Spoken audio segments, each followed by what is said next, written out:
సమాజంలో అయిపోయింది.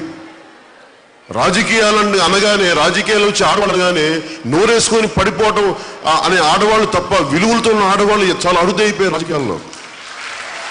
విలువలున్న ఆడపడుచులు, విలువలున్న తల్లులు, ఒక సరోజిని నాయుడు, ఇలాంటి గొప్ప గొప్ప నాయకులు, మహిళా నాయకులు ఉన్న వాళ్ళు ఒకవైపు సంసారాన్ని చేసుకున్నారు, ఇంకోవైపు రాజకీయ రంగాన్ని శాసించారు. అంత గొప్ప మహిళా నాయకులు ఉన్న వాళ్ళు రాను రాను రాజకీయాల్లో ఆడవాళ్ళు అనగానే, రాజకీయాలు అనగానే నోరేసుకొని పడిపోయేవాళ్ళు తప్ప విలువనాళ్ళు, బాధ్యతగా మాట్లాడే వాళ్ళు తగ్గిపోయారు.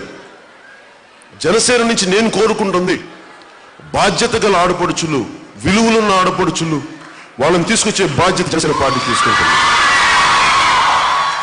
అందుకే నేను చాలా మంది అడుగుతారు మహిళా నాయకులు ఎందుకు లేరంటే, నేను చూస్తున్నాను రాత్రి నాయకులు ఎవరు నాకు, వాళ్ళు నోరేసుకొని పెట్టేవాళ్ళు నాకు అవసరం లేదు.